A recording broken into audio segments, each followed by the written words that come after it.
welcome back for another video. I'm Jess and I'm one of the creative designers here at Sizzix. Today I want to share with you some top tips and tricks of how to cut your more intricate dies. So I'm going to be using the Botanic Scene die from Chapter 1 2022 by Lisa Jones, and I'm going to show you guys how to create these two gorgeous cards using that one die, both very different cards but same die and same tips and tricks of how to cut it. So I'm going to be showing you guys how to use the adhesive sheets, our release sheets, and then some of our tools like our die brush and die pick that are fantastic if you are cutting more intricate, more detailed dies.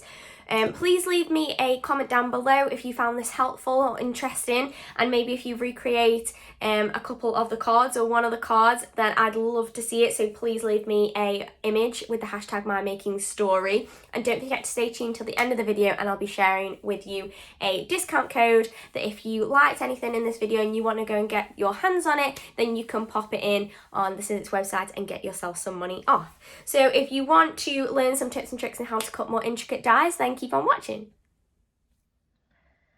Okay guys, so to showcase the best way to cut intricate dies and the different ways that you can do it, I'm going to be using this die from Chapter 1. This is Botanic Scene by Lisa Jones, and it just comes with these two pieces. Obviously, the main piece that you're going to be concerned with when you're worrying about cutting intricate dies is going to be this piece, because it has a lot of small elements, and you want to make sure it cuts really nice and evenly. Okay, so the first thing I'm going to show you is just how it cuts normally. Now, depending on the pressure of your machine is going to be a player factor. So particularly if you're using a Big Shot fold away or the Big Shot Switch Plus, which I'm going to use, they have slightly more pressure, so they're going to cut slightly better. But I'm going to show you ways that you can increase the pressure on your machine, the best ways to glue down an intricate die, and also the best ways to pop out all of those little bits, okay? So first things first, I'm going to bring in my machine and just do it normally. Because I don't have much space, I'm just going to show you so you can see the two buttons, basically, the two switches, and we're just going to quickly pop it through.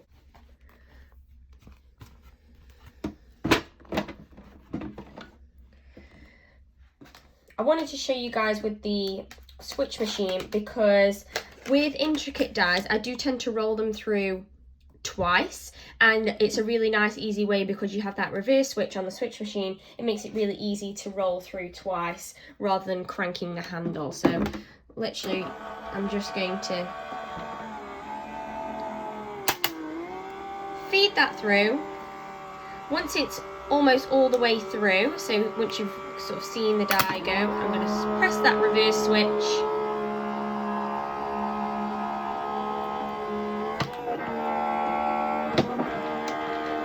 and pull it out. So I'm going to switch that off and move that. I'll bring that back in a second.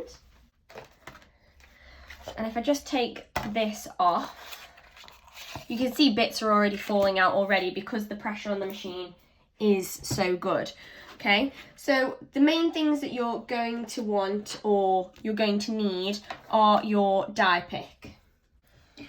So your die pick looks like this, and then if you just pull off the long end, I tend to just pop it on to the other end just because it fits nicely, and then you've got this kind of pointed end, and this is going to help you pop out the die from its backing and also get all those extra pieces out. So if you can just use these little holes to just pop your die pick in, and then you can pull that away, and you can see quite a lot of the elements are left behind, and then quite a few of them just fall out, and you can just go in and you can just pop little sections out with your die pick. Most of them will just pop out really, really easily. Okay, if you don't want to do that, because it can be quite time consuming, although I do find it rather therapeutic, if you don't want to just sit and pop out each bit, a great thing to use is, just move all that, is our die brush. So our die brush comes with a foam mat, almost like a sponge mat, and it means that you can just apply the roller, because it has like spiky elements on it, so it just pops through all of those sections, and you can just run it over gently, and you'll be able to get the majority of the leftover bits out. You can see there's pretty much all gone. There's only a couple left, so some of the really smaller ones that I'd just go back in and use my die pick on. Okay, so that is one way to cut it normally and to pop most of those pieces out. If you have a different machine or you want more pressure on your machine, a good thing to use is a precision base plate.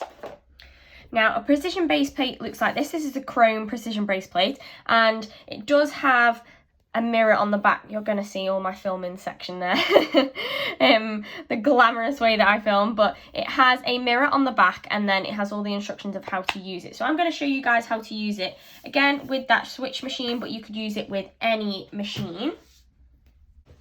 And what I want to do before I use that chrome precision base plate is I want to add some adhesive sheet onto the back of the cardstock that I'm going to use, because this is a fantastic way of gluing down or adhering a more intricate die, so that you're not dabbing little bits of glue on all of these tiny little elements and you're not getting glue everywhere. Even though our express glue does dry clear, it's a lot less messy to have an adhesive that is already backed on.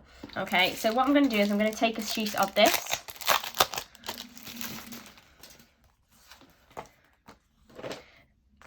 and I just like to trim it down to size. So just trim it down to the size of the card that you're using.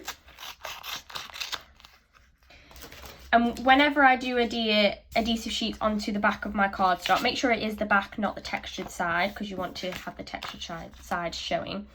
I do like to use a precision base plate because it means that I've got 2 layers to cut through, so having that extra pressure is a massive, massive help. So with the adhesive sheet, you just want to peel off that patterned side, get rid of that, that can go in the bin, and then place that on to the back of your card. Okay, and then we can die cut that. So I'm just going to bring in my switch machine again.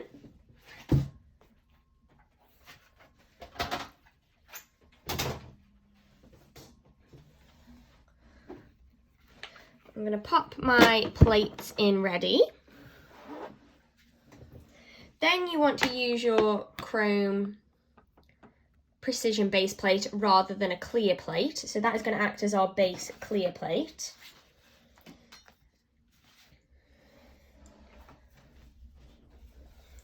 And then we can pop our cardstock down and then our die. Some people like to do it the other way. So they like to pop their die down and then place their cardstock upwards, because you get a little bit more pressure with the die facing upwards. So I can show you that that's not a problem. It's completely up to you. I know Pete recommends to put your more intricate dies facing upwards, so that's definitely an option. So if I just switch my machine on, pop my clear plate over the top, feed it through, wait till it's gone all the way through, and then press that reverse switch.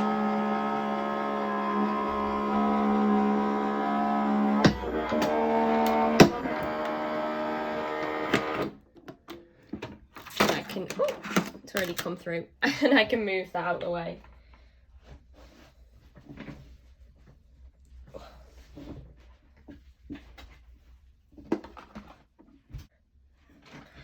As you can see, we've got that all die cut, but then you've got that extra adhesive layer on the back. So it's green on that side and then adhesive layer on the back. So again, just the same process. You just grab your die pick and pop that out. And you see quite a lot fell out straight away there. So just, most of them you can get the bigger ones just by running your hand over. And then we'll bring in that die brush.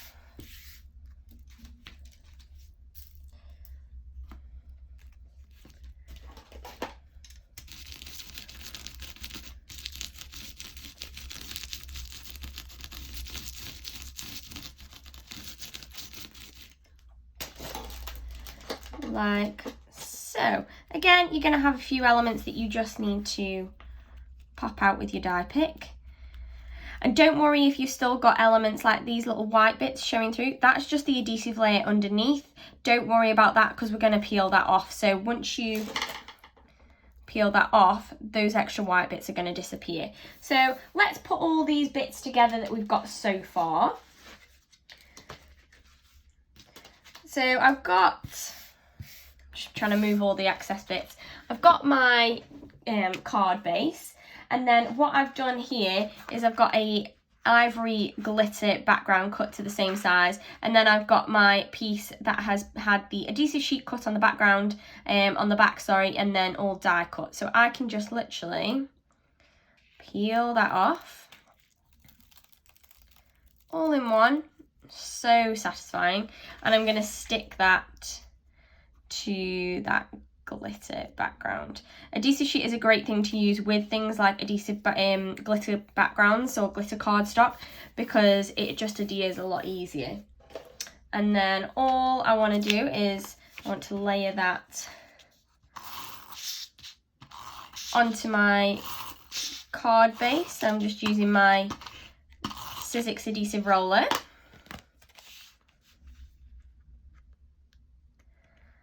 Place that on. Actually, I'm going to turn that way, I think.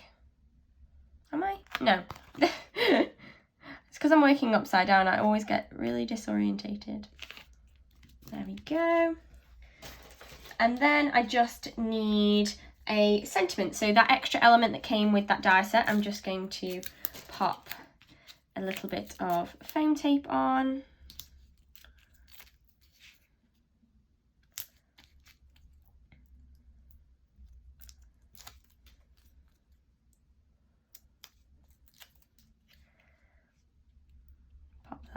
On there, and then I've got a sentiment ready from the All Occasions die set. Again, I've popped adhesive sheet on the back of there because it still is a very small intricate die and it helps a lot with sticking things down like that. So I'm removing that and I'm just going to place that sentiment on there. And look how simple but effective that is by using that really intricate die as our main background of the card. Okay. I wanted to show you another make with another technique, and what I'm going to do is I'm going to use some stencil film. Now I want to use stencil film to cut that die, because I find with some intricate dies, particularly ones like this that are a whole panel, work great as stencils, and that's what I want to do with that stencil film. The thing is though, sometimes your stencil film is, because it's very thin and delicate, it can get stuck in your die. So what I want to use is our release sheets. Now release sheets is an extra layer, which means that your die cut should pop out really nicely, and it means that it won't get warped or anything like that. So if I just take a release sheet, inside the package they're all attached, so you can just literally tear one off.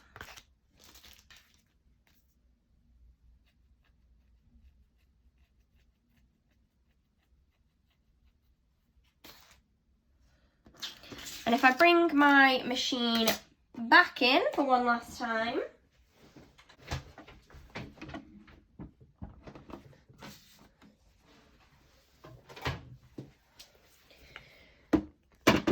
pop my base plates down. I'm going to use that precision base plate again just to make things easier. I'm going to run through how you put it all together, but just for reference, on the back of the release sheets it does tell you what order to put things in.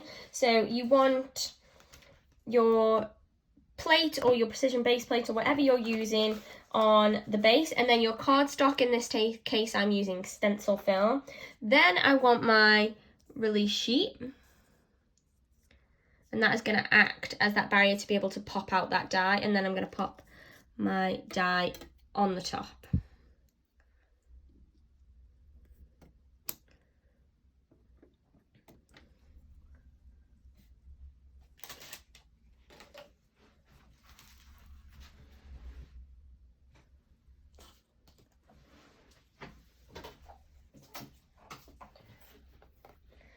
Then I want my plate over the top,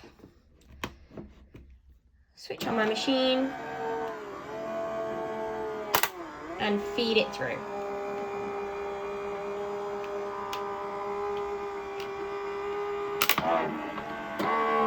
Press that reverse switch because I have got a couple of layers there.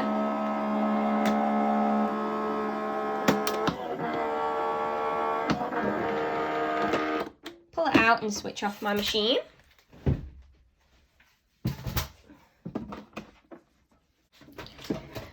And there we have my die cut, which if I literally just move my hands, falls out immediately because that is stopping that from getting caught up essentially in that die. So that really delicate piece that I have underneath, which is the stencil film, is perfectly fine and is not going to get stuck in there, because sometimes with these delicate lines, if I tried to use my die pick to pop that out and then pull, it would distort it quite a lot. So I'm just going to get rid of all of those extra pieces.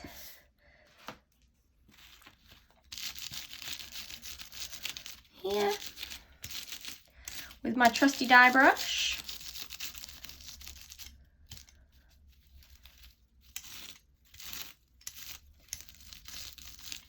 There we go.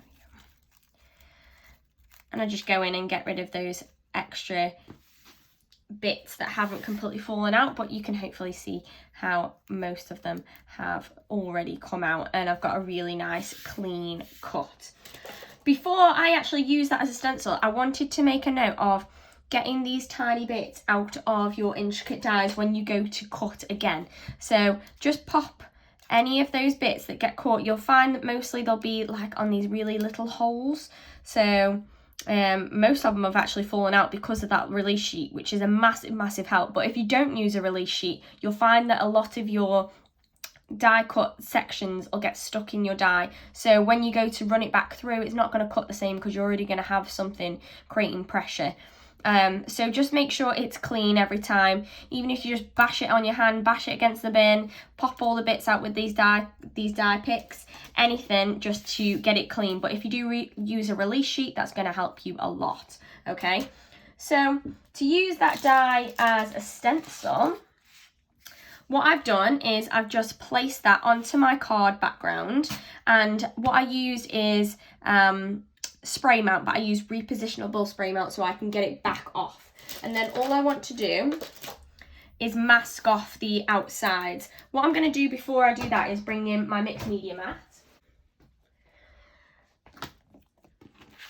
So if I bring in my mat, just so I'm not getting anything on my table, and I'm just going to mask off the edge of the card because I don't want any ink going on there.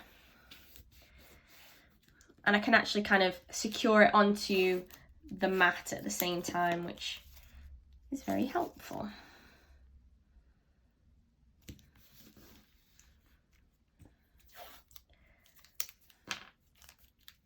You can use masking tape, whatever you want, but I tend to use maker's tape because it leaves no residue behind when you pull it back off. Okay, then I'm just going to use a mixture of Distress Inks.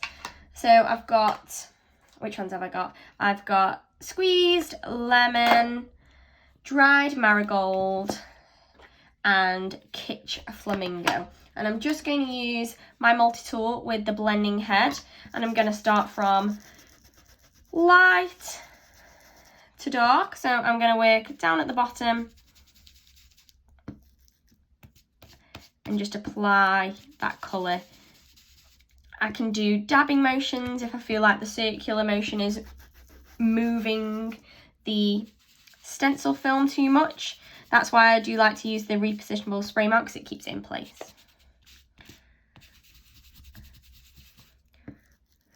And next time you pull out an intricate die from your collection and you're not sure how to use it, or you're dreading using them because you're going to have to sit and pick up all these bits and it's not going to cut properly and things like that, it's definitely worth remembering these tips and then potentially trying it as a stencil because I think they work really, really nicely. Then I'm going to take the orange with the same one because I'm working from light to dark, so it's okay, but you can just swap over. You can pop little extra blending pads underneath each ink, which is something that I know like Pete and Josh do a lot when they're working with Distress Inks.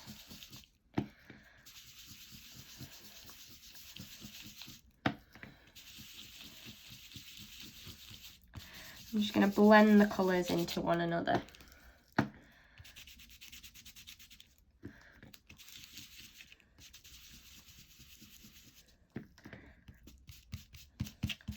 And last but not least, the Kitsch Flamingo, which I love this colour. It's like a pinky, reddy orange. Really nice colour.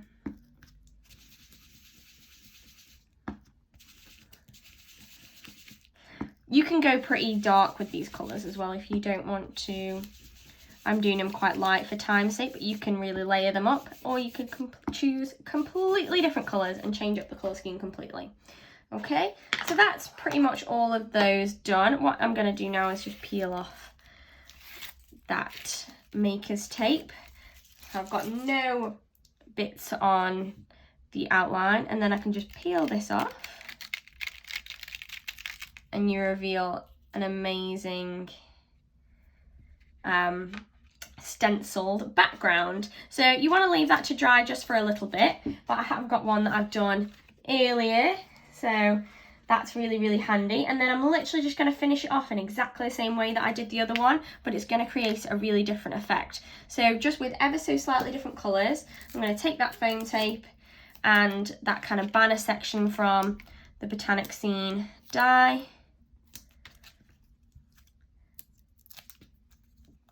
just to raise that up. So this is from some of the charcoal opulent, just to create a bit of a contrast in colour, really, rather than all quite light and bright colours. And then I'm just going to take that happy, peel it off because I've already cut it with adhesive sheet on the back, and then place that there.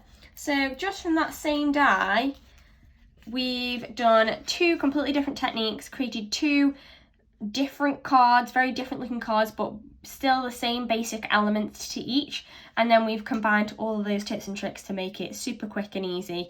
And I've made two cards there without any hassle or any extra pressure. And it's come out really, really nicely from those two.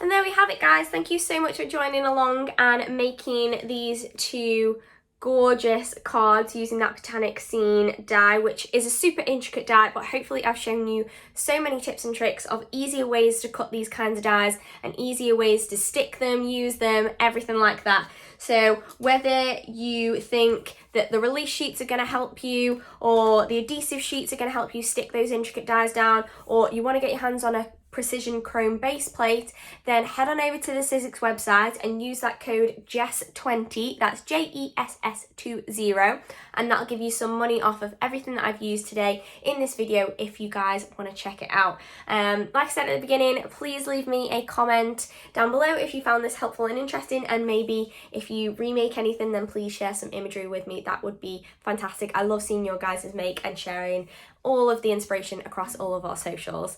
So that's all from me today, guys. I thank you so much for joining me. I'll see you in the next one, but until then, stay safe and keep crafting. Thanks, bye.